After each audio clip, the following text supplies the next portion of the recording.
আসসালামু আলাইকুম। ওয়ালাইকুম আসসালাম। ভাইজান অনুমতি দিলে আপনার সঙ্গে একটু কথা বলতাম। জি, অবশ্যই বলতে পারেন।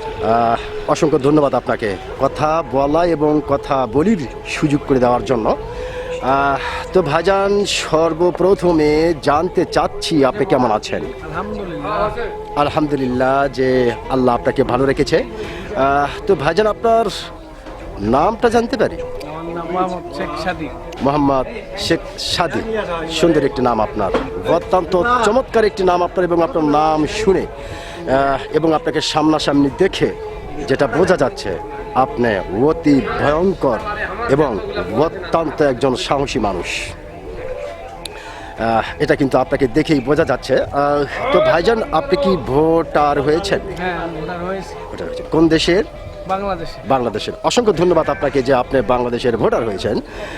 তো ভাইজান যেহেতু আপনি বাংলাদেশের অত্যন্ত একজন সাহসী মানুষ এবং বাংলাদেশের ভোটার, বাংলাদেশের নাগরিক, সেই ক্ষেত্রে একটি বিষয় আপনার কাছ থেকে জানতে চাই। অবশ্যই বলতে পারেন। এইবার বাংলাদেশের সরকার কে হতে পারে?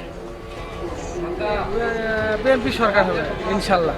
বিএনপি সরকার হবে ইনশাআল্লাহ। হ্যাঁ, হবেই হবেই। হবেই। আচ্ছা, যেহেতু ভাইজান আপনি খুব কনফার্মলি ভাবে বললেন যে হবেই, তো সেক্ষেত্রে আসলে আপনি কি দেখে বা কোন আইডিয়াতে এটা মনে হলো আপনার? এই যে বিএনপির যে আসন এবং যে পর্যায়ের মাঠ এবং তারেক জিয়ার যে অনুমোদন, এই হিসেবে বোঝা যাচ্ছে বিএনপি সরকার হবে। মানে সার্বিক আসবেই। বিবেচনা করে বোঝা যাচ্ছে সার্বিক অবস্থায় আসবেই। আসবেই। আসবেই। অসংখ্য ধন্যবাদ আপনাকে ভাইজান। আপনি যে আসলে একজন সাহসী মানুষ, আপনি কিন্তু আপনার সাহসিকতার পরিচয় দিয়েছেন। আপনি বোঝাতে চেয়েছেন যে আসলে সার্বিক বিবেচনা করে বা এই মুহূর্তে বাংলাদেশের বৃহত্তম দল হচ্ছে বিএনপি, সেক্ষেত্রে অবশ্যই আসবে। আসবেই। আসবেই। আসবেই। অসংখ্য ধন্যবাদ আপনাকে।